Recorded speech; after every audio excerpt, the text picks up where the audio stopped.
কাতারে হামলা অব্যাহত রাখলে ইরানের ভেতরে বিশ্বের সবচেয়ে বড় গ্যাস ফিল্ড উড়িয়ে দেওয়ার হুমকি দিলেন মার্কিন প্রেসিডেন্ট ডোনাল্ড ট্রাম্প।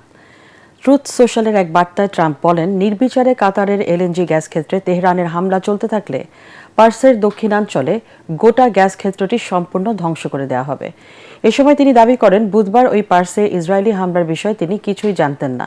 এদিকে মধ্যপ্রাচ্যে জ্বালানি ক্ষেত্রগুলো আক্রান্ত হওয়ায় ইউরোপ জুড়েই তেল গ্যাসের দাম বাড়ছে লাগামহীনভাবে। বিস্তারিত জানাচ্ছেন আদিব মোহাম্মদ।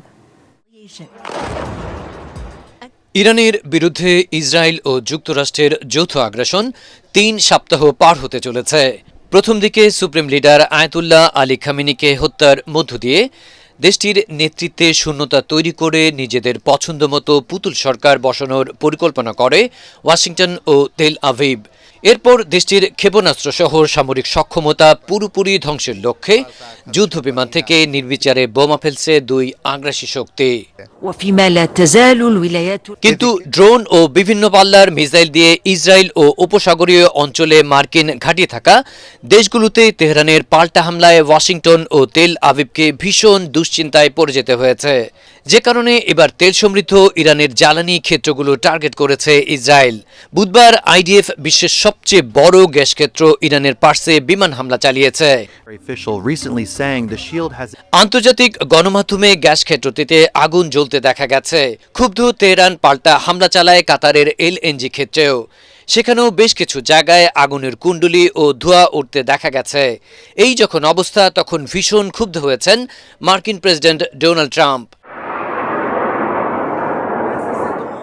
ট্রুথ সোশ্যালের এক বার্তায় তিনি হুমকি দিয়েছেন, কাতারে হামলা অব্যাহত রাখলে ইরানের ভেতরে বিশ্বের সবচেয়ে বড় গ্যাস ফিল্ডটি স্রেফ উড়িয়ে দেবেন তিনি। ট্রাম্প বলেন, গ্যাস ক্ষেত্রে তেহরানের হামলা চলতে থাকলে পার্সের দক্ষিণাঞ্চলে গোটা গ্যাস ক্ষেত্রটি সম্পূর্ণ ধ্বংস করে দেওয়া হবে। তিনি বলেন, এমন ভয়ঙ্কর বোমা ফেলা হবে ওই অঞ্চলে যা এর আগে কখনো দেখেনি ইরান। দাবি করেন, বুধবার পার্সে ইসরায়েলি হামলার বিষয়ে তিনি কিছুই জানতেন না। এদিকে মধ্যপ্রাচ্যে জ্বালানি ক্ষেত্রগুলো আক্রান্ত হয় ইউরোপ জুড়েই তেল ও গ্যাসের দাম লাগামহীনভাবে বৃদ্ধি পাচ্ছে।